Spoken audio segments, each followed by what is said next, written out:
എന്തൊക്കെയായാലും അച്ഛനല്ലേ. എത്രമാത്രം നൊന്തിട്ടുണ്ടാവും ആ മനസ്സ്. അച്ഛനായാലും അമ്മയായാലും മക്കളെ ശാസിക്കുന്നതിലും ശിക്ഷിക്കുന്നതിലും പരിധികളുണ്ട് മോളെ. ഭൂമിയിലല്ല അവരിപ്പോ നിൽക്കുന്നത്, ആകാശത്തിലാണ്. എന്നിട്ടും വെറുതെ പോയി വേദന വിലയ്ക്ക് വാങ്ങി. എനിക്കിത് വിശ്വസിക്കാമോ?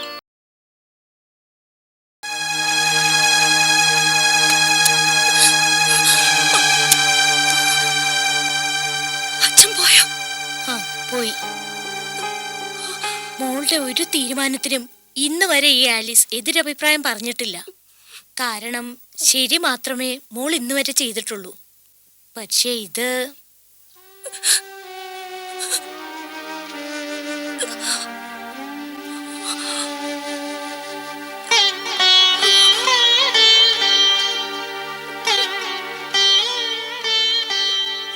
ഇതിലൊരു വലിയ ശരികേടുണ്ടെന്ന് ആലീസിന് തോന്നുന്നു മോളെ. തെറ്റ് ചെയ്തിരിക്കാം, നോവിച്ചിട്ടുണ്ടാവാം. പക്ഷേ എന്തൊക്കെയായാലും അച്ഛനല്ലേ. എത്രമാത്രം നൊന്തിട്ടുണ്ടാവും ആ മനസ്സ്. സുഖമില്ലാത്ത ആ ദേഹം കൊണ്ട് ഇത്രയും ദൂരം താണ്ടി ഇവിടെ വന്നിട്ട് ഒരു വാക്കുപോലും മോള് പറഞ്ഞില്ലല്ലോ. മുഖത്തൊന്നും നോക്കുക പോലും ചെയ്തില്ലല്ലോ.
യമുന എന്തു പറഞ്ഞച്ചാ?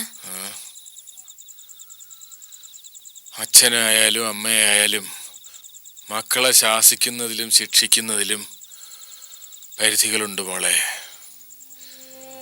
അച്ഛൻ ആ പാഠം ഓർമ്മിക്കാതെ പോയി. പരിധി കടന്ന് എന്തൊക്കെയോ ചെയ്തു പോയി. അതിനുള്ള മറുപടികൾ ഒന്നൊന്നായി അച്ഛന് കിട്ടുകയാണ്. സഹിക്കാനുള്ള ശക്തി തരണേ എന്നൊരപേക്ഷ മാത്രമേ ഉള്ളൂ ഈശ്വരനോട്. ഞാനൊന്ന് കിടക്കട്ടെ, വല്ലാത്ത തളർച്ച.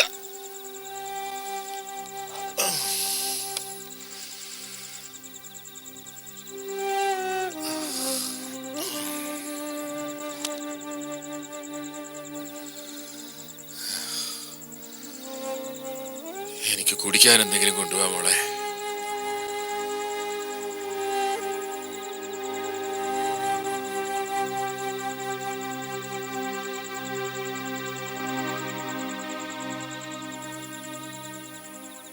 എന്താ അവള് അച്ഛനോട് എന്തു പറഞ്ഞു?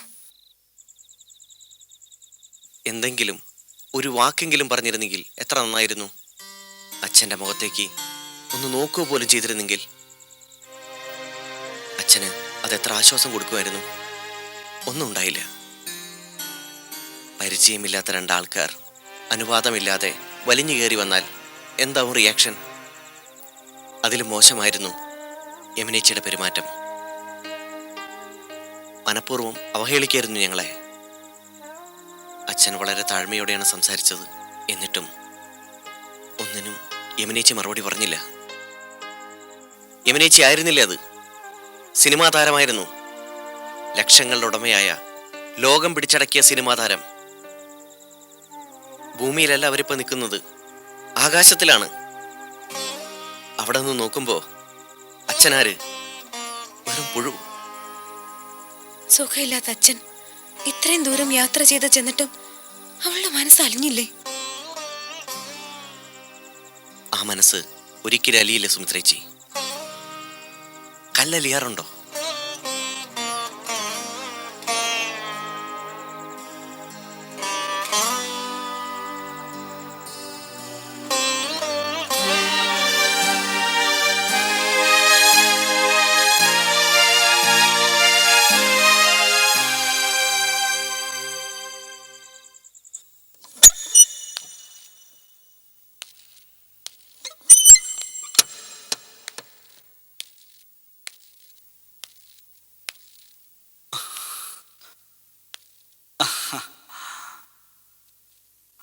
അത്ഭുതം തന്നെ.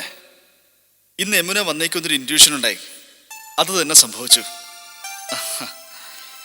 പിന്നെ രാജ്യത്ത് എന്തൊക്കെയാ സംഭവവികാസങ്ങൾ? ഈ വേഷം ജയിൽ പുള്ളിയുടെ യൂണിഫോം എങ്ങനെ? എനിക്ക് നന്നായി ചേരുന്നില്ലേ? കറക്റ്റ് സ്റ്റിച്ചിങ്ങാ. എൻ്റെ ഒരു ഡ്രസ്സും മെഷർമെന്റിൽ ഇത്രയും കൃത്യമായിരുന്നിട്ടില്ല.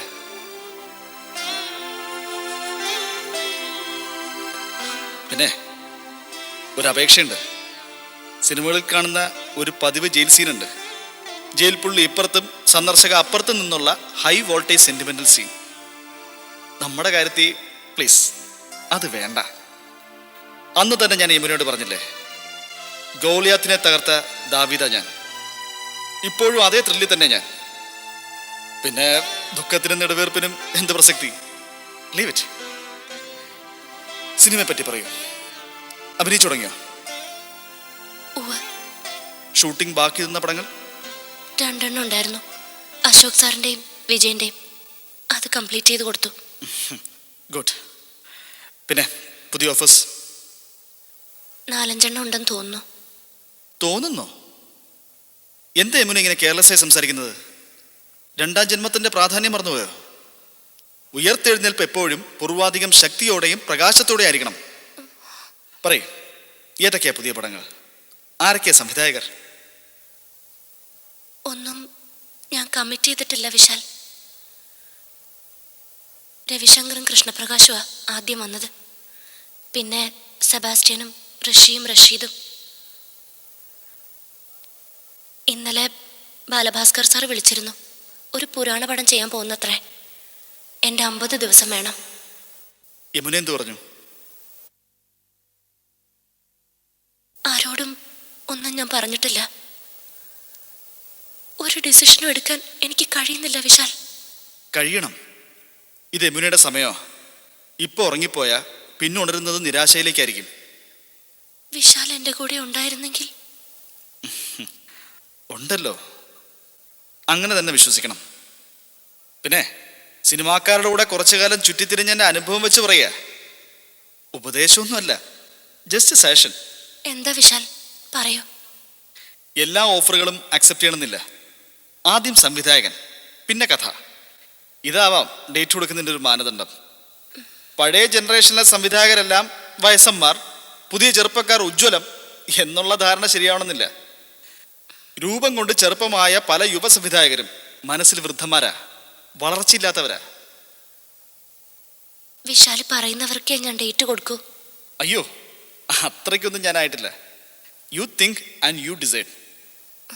പിന്നെ ഒരു നിർദ്ദേശം മാത്രം ഞാൻ തരാം. ബാലഭാസ്കർ സാറിൻ്റെ ആ പുരാണ പടം അത് വേണ്ട.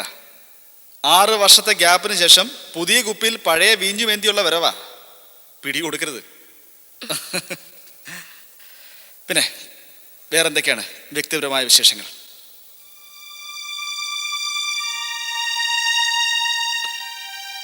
ഒരു വിശേഷമുണ്ട്.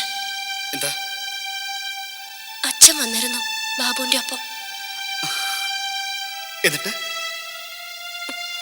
എന്നിട്ട് തിരിച്ചു പോയി. നിങ്ങളൊന്നും സംസാരിച്ചില്ലേ? എന്നോട് സംസാരിച്ചു. എന്തൊക്കെയോ. കേട്ടു നിൽക്കാനോ മറുപടി പറയാനോ എനിക്ക് തോന്നിയില്ല. ഞാൻ എൻ്റെ മുറിയിലേക്ക് പോന്നു. അത് തെറ്റായിപ്പോയി യമുനെ. അത് പാടില്ലായിരുന്നു.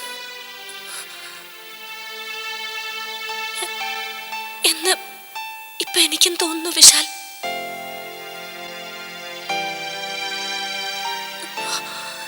അപ്സ്റ്റേറിൽ നിന്ന് ഞാനൊരു കാഴ്ച കണ്ടു. അച്ഛൻ തിരിച്ചു പോകുമ്പോ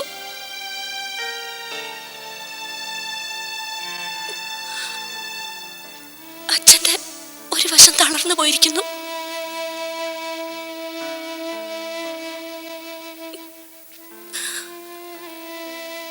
ബാബുവിന്റെ ചുമലിൽ കൈയിട്ട് മുടന്തി മുടന്തി അച്ഛൻ കാറിലേക്ക് കയറുന്നത് ഞാൻ കണ്ടു.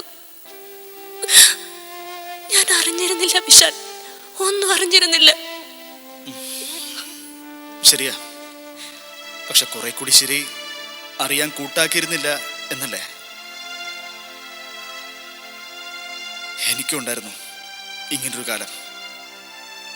ജന്മം തന്ന അച്ഛനോട് യുദ്ധം പ്രഖ്യാപിച്ചു നടന്ന കാലം. സ്വന്തം ധാരണകൾക്ക്, തെറ്റിദ്ധാരണകൾക്ക് 100-ൽ 100 മാർക്കും കൊടുത്ത് ജയിച്ചു നടന്ന കാലം. പക്ഷെ നേടിയത് വെറും വട്ടപൂജ്യമായിരുന്നെന്ന് പിന്നീട് ഞാൻ തിരിച്ചറിഞ്ഞു. അച്ഛൻ്റെ മുമ്പിലെ തോൽവിയോളം വലിയൊരു ജയം വേറെ ഇല്ലെന്ന് പറഞ്ഞു. പക്ഷേ യമുന ഇപ്പോഴും സ്വന്തം സ്ലേറ്റിൽ സ്വയം 100-ൽ 100 മാർക്ക് എഴുതി നിപ്പാ.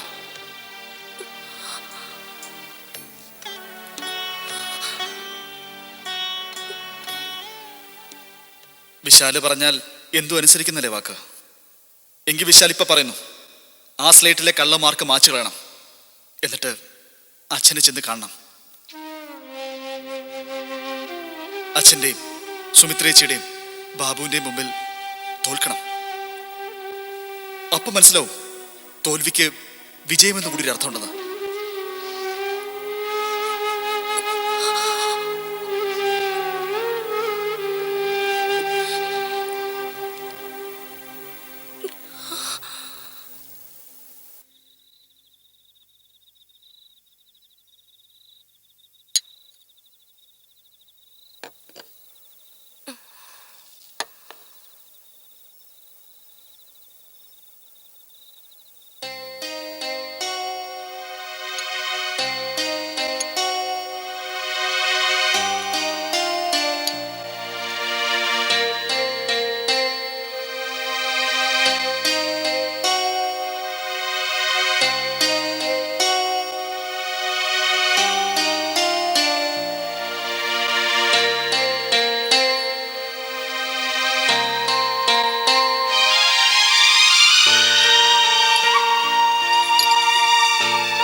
എന്നാലും ഉള്ളിൻ്റെ ഉള്ളിൽ മറ്റാരും അറിയാതെ, ആരും കേൾക്കാതെ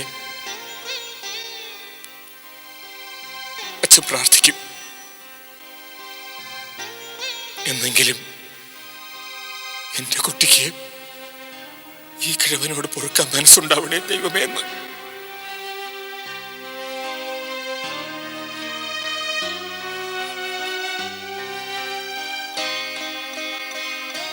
ഇങ്ങോട്ട് പുറപ്പെടും മുമ്പും പ്രാർത്ഥിച്ചു. ആ പ്രാർത്ഥനയോടെ തന്നെയാ ഇപ്പൊ മോളുടെ മുമ്പിലിരിക്കുന്നത്. അച്ഛനോട് ഇനിയെങ്കിലും എൻ്റെ മോള് പൊറുക്കില്ലേ, പൊറുക്കില്ലേ മോളെ, പൊറുക്കില്ലേ മോളെ, പൊറുക്കില്ലേ മോളെ, പൊറുക്കില്ലേ മോളെ.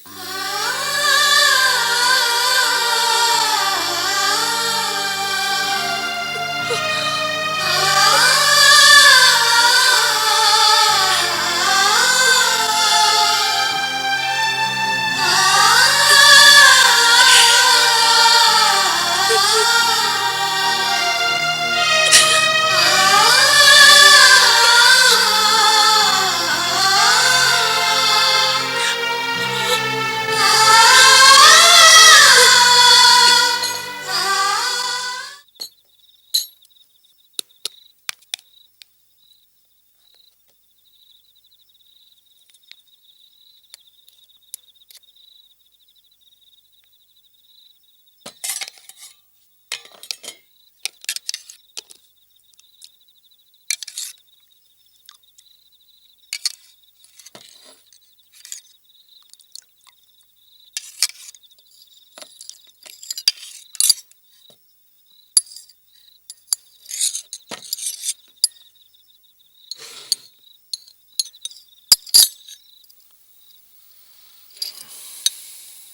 കഴിക്കച്ച. വായിക്കൊരു രുചിയുമില്ല. സാരമില്ല, വേണ്ട മോളെ. മരുന്ന് കഴിക്കാനുള്ളതല്ലേ, കുറച്ചെങ്കിലും കഴിച്ചാ പറ്റൂ. കഴിക്കൂ.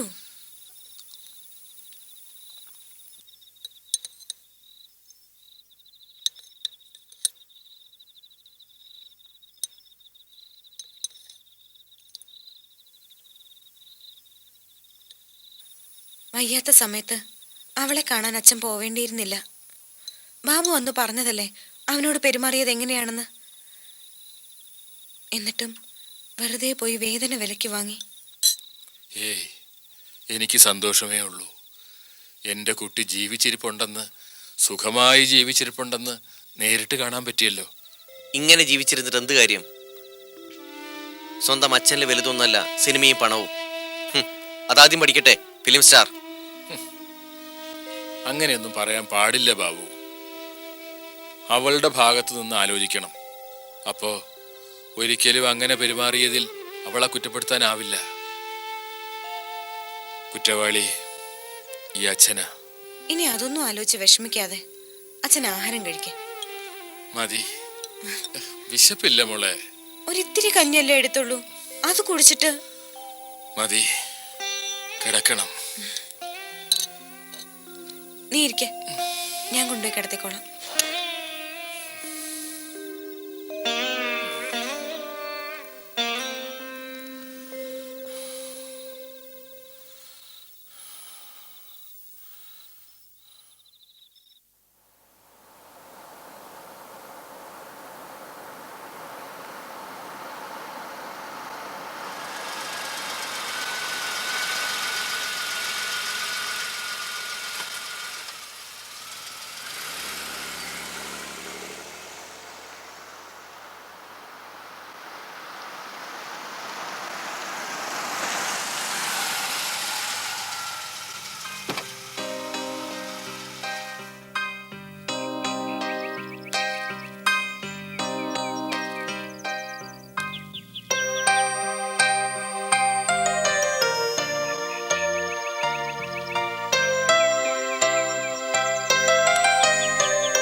എനിക്കിത് വിശ്വസിക്കാമോ, അതോ സ്വപ്നമാണോ? സമുദ്രേച്ചി,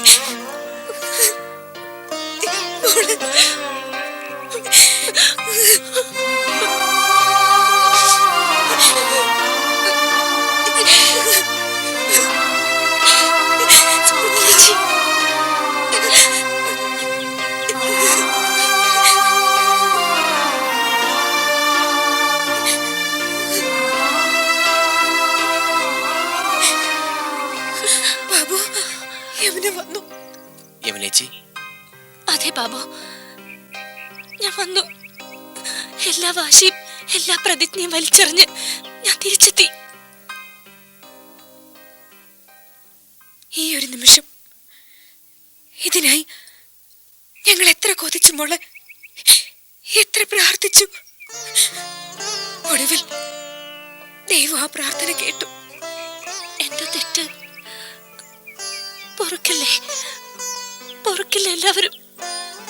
തെറ്റോ? എന്ത് തെറ്റ്? ആരും തെറ്റ് ചെയ്തില്ല. അല്ലെങ്കിൽ എല്ലാവരും തെറ്റ് ചെയ്തു.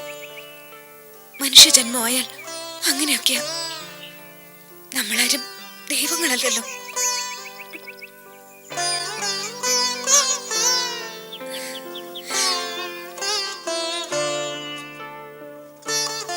എനിക്ക് അച്ഛനെ കാണണം ചേച്ചി. നീ വാ. വാ ചേച്ചി, അകത്തേക്ക് വാ.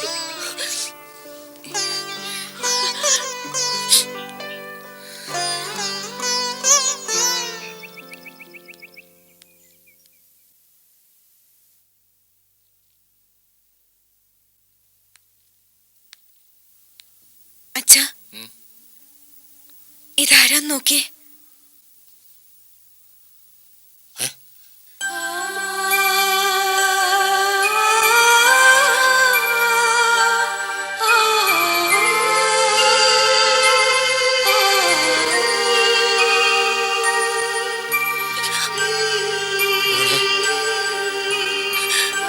അച്ഛാ, എനിക്ക് മാപ്പ് തരണം. മോളെ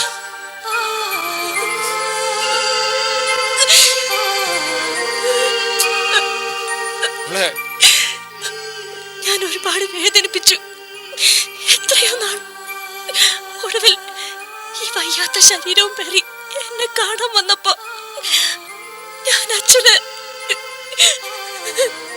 മോളെ അച്ഛന്റെ എന്റെ കരയല്ലടാ. അച്ഛന് ഒരു വിഷമവും തോന്നിയില്ല. എഴുന്നേൽക്ക്, എഴുന്നേൽക്ക് മോളെ, എഴുന്നേൽക്ക്. മോനെ ബാബു, അച്ഛനെ ഒന്ന് പിടിക്കേ.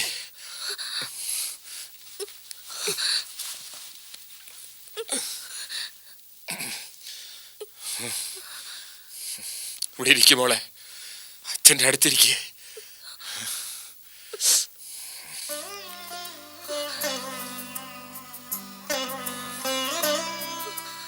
നോക്ക്, കഴിഞ്ഞതൊന്നും ഇനി ആരും ഓർക്കാൻ പാടില്ല. കഴിഞ്ഞ വർഷത്തെ കലണ്ടർ പോലെ അതൊക്കെ ദൂരേക്ക് വലിച്ചെറിയണം.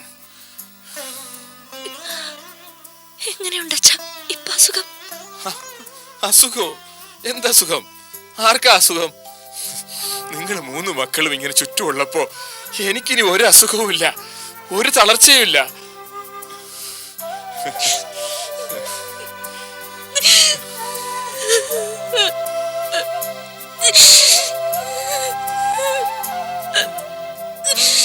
ഒരൊറ്റ സങ്കടം മാത്രമേ ഉള്ളൂ. ഈ കാഴ്ച കാണാൻ എന്റെ ഭാഗ്യലക്ഷ്മി ഇല്ലാതായി പോയല്ലോ.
ഈ സ്വർഗം വിട്ടാണല്ലോ ഞാൻ പോയത്. വലിയ ബംഗ്ലാവ്, എയർ കണ്ടീഷൻ ചെയ്ത വലിയ മുറികൾ, ആരാധിക്കാനും അനുസരിക്കാനും ആൾരൂപങ്ങൾ എല്ലാം ഇപ്പോഴത്തെ യമുനയ്ക്കുണ്ട്. പക്ഷെ ഞാനൊരു സത്യം പറയട്ടെ സുമിത്രേച്ചി, നമ്മുടെ ഈ വീട്ടിലായിരുന്നു ഈ നാളുകളിൽ അത്രയും ഞാൻ മനസ്സുകൊണ്ട് ഉറങ്ങിയത്. നിങ്ങളെല്ലാം വെറുത്ത് ശത്രുക്കളായി കണ്ട് ദൂരെ നിർത്തുമ്പോഴും എന്റെ മനസ്സ് ഇവിടെ വന്നിരുന്നു. എന്നും ചമയങ്ങളില്ലാത്ത സന്തോഷത്തിനും സമാധാനത്തിനും വേണ്ടി, ഒന്നുറങ്ങാൻ വേണ്ടി. യമുനെ, പണ്ടത്തെ പോലെ എന്റെ സുമിത്രേച്ചിയെ കെട്ടിപ്പിടിച്ച് കിടന്ന് ഞാൻ ഉറങ്ങി. പക്ഷെ ഉണരുമ്പോ പിന്നെ ഞാൻ ഒറ്റപ്പെട്ടു.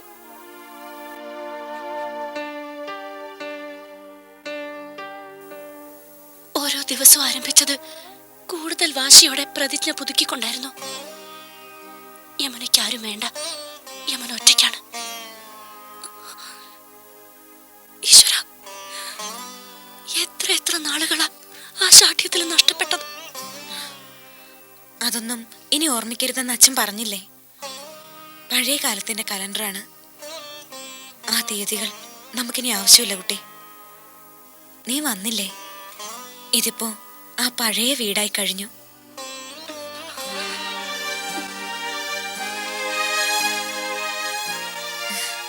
ഇനി പറയ, എന്തൊക്കെയാ വിശേഷങ്ങൾ? ടിവിയിലെ നിന്റെ ഇന്റർവ്യൂ ഉഗ്രനായി. അച്ഛൻ പറയാ, ഈ മുറ്റത്തൂടെ ഓടിക്കളിച്ചിരുന്ന കൊച്ചി യമുന ഇപ്പൊ എത്ര മിടുക്കത്തിയായിന്ന്. പത്രക്കാരുടെയും ടി വിക്കാരുടെയും മുഖത്ത് നോക്കി ഒരു പതർച്ചയും കൂടാതെ മണി പോലെയല്ലേ ഉത്തരങ്ങൾ. ഈ കഴിവൊക്കെ നീ എങ്ങനെ നേടിയെടുത്തു കുട്ടി?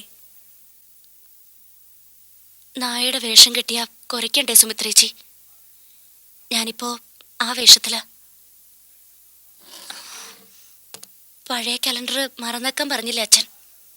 പക്ഷെ ആ കലണ്ടറാ ഇന്നത്തെ യമനെ ഉലയിൽ വെച്ച് ഊതി പഴുപ്പിച്ച് ഈ നിലയിലാക്കിയത്. മറക്കാൻ കഴിയാത്തത് ഒരുപാടുണ്ട് ചേച്ചി. മറന്ന എനിക്ക് വേണ്ടി കൊലക്കുറ്റമേറ്റ് ജയിലിൽ കഴിയുന്ന വിശാലിനെ ഞാൻ മറക്കേണ്ടി വരും.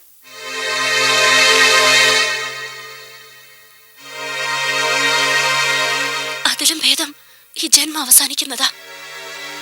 നീ എന്താ പറഞ്ഞത്? വിശാല് നിനക്ക് വേണ്ടി കുറ്റമേറ്റെന്നോ? എനിക്ക് വിശ്വസിക്കാനാവുന്നില്ല. ആരും വിശ്വസിക്കില്ല. വിശ്വസിപ്പിക്കാൻ വിശാൽ എന്നെ അനുവദിക്കുകയില്ല. പക്ഷെ സത്യം ഞാൻ പറഞ്ഞതാണ് ചേച്ചി. ഈ കൈകള ഡാനിയലിനെ കൊന്നത്.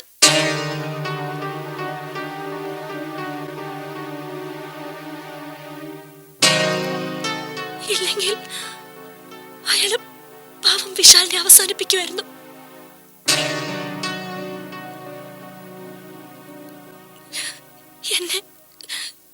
എന്നെ അയാളുടെ കഴുകൻ നഖങ്ങളിൽ നിന്ന് രക്ഷിച്ചുകൊണ്ട് പോയതിന്റെ റിവെഞ്ച്. വിശാലിനെ ആരും പൂർണ്ണമായിട്ട് മനസ്സിലാക്കിയിട്ടില്ല, ഞാൻ പോലും.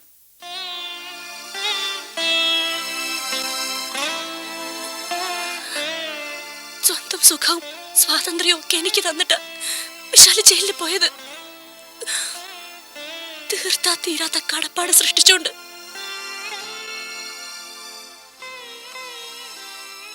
എൻ്റെ കണക്ക് കൂട്ടലുകൾ, മുൻവിധികൾ എല്ലാം തെറ്റിപ്പോയി. ഒരിക്കൽ ചെയ്ത പിഴയുടെ പേരിൽ വിശാലിൻ്റെ ശരികൾ ഞാൻ കണ്ടതേയില്ല. എന്നും എപ്പോഴും സംശയിച്ചു, അപമാനിച്ചു. പാവം വിശാൽ.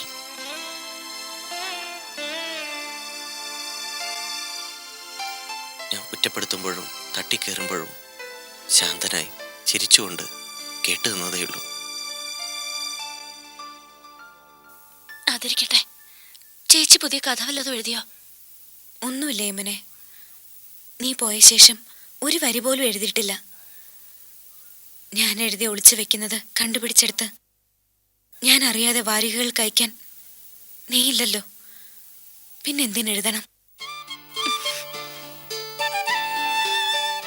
എങ്കിൽ ഞാനിതാ വന്നിരിക്കുന്നു. ഇനി എഴുതിയേ പറ്റൂ. നായിക പ്രാധാന്യമുള്ള ഒരു ഷോർട്ട് സ്റ്റോറി, അല്ലെങ്കിൽ ഒരു ലോങ് സ്റ്റോറി, അല്ലെങ്കിൽ ഒരു നോവൽ തന്നെ ആയിക്കോട്ടെ. എന്നിട്ടത് സിനിമയാവണം. അതിൽ ഞാനായിരിക്കും നായിക. പിന്നെ പ്രസാദനെ കാണാറുണ്ടോ? വല്ലപ്പോഴും റോഡിൽ വെച്ച്. രണ്ടാളും രണ്ടു വഴിക്ക് പിരിയാൻ ശ്രമിച്ചു. ഇപ്പോഴും ഒറ്റയ്ക്കൊറ്റയ്ക്ക് തന്നെ. ഞാൻ ചായ കൊണ്ടുവരാം.